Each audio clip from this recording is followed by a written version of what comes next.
Good morning. We're back with Between Two Frames. We're at the fire department at the Vermont Air National Guard. I'm here with Senior Master Sergeant Mike Bilharz, the installation fire chief. Sir, how are you doing this morning? I'm doing well. How are you, Lieutenant? Good. So we want to talk a little bit about what the fire department is, what they do, who they're responsible for. Can you give us some insight in there? Sure. We are the Vermont Air National Guard Fire Department.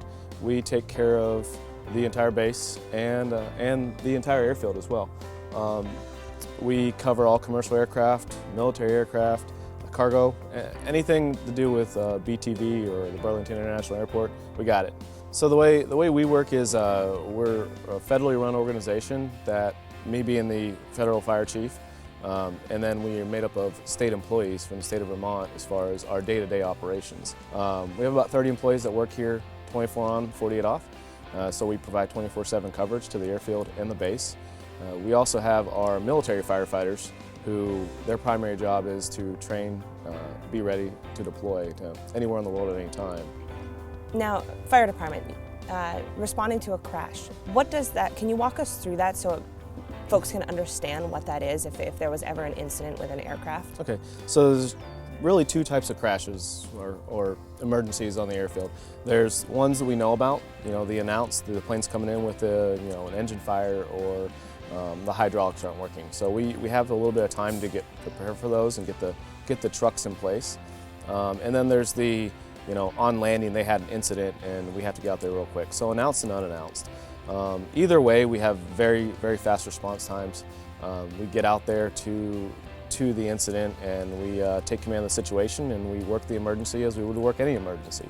If there's fire, we put out fire. If there's people trapped, we rescue people.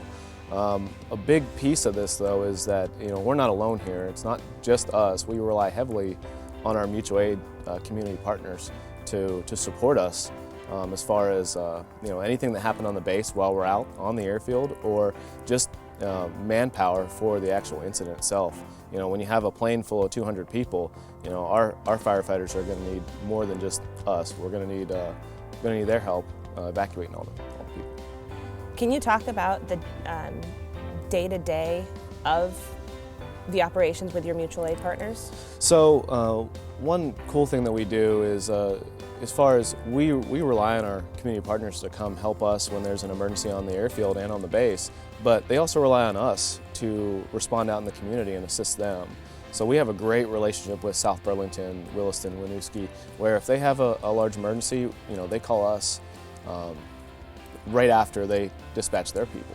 So we're hand in hand with them on any structure fires, on any emergency medical calls, anything out there. So we run about 900 to 1,000 incidents a year. 3/4 of that is out in the community. Now, in regards, there's a lot of concerns with the F-35 and safety, and if there were an incident. Can you talk to us about the training that the team does in order to prepare for an incident if there was one? But first off, with that, the way we look at emergencies is a house is a house, a hangar is a hangar, an aircraft's an aircraft. So having a new aircraft on the base is really just about getting our hands on, getting the specifics, and then we treat it like any aircraft that we would as far as military or civilian, because that's our job. Emergencies evolve differently every time, so we treat it as another aircraft.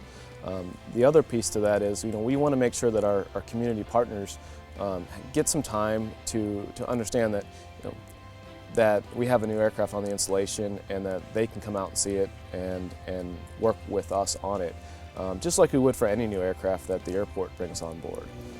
Well, Sergeant Bilharz, thank you so much for being with us today. Oh, this has been great. Thank you. That's it for Between Two Frames. We'll catch you next time.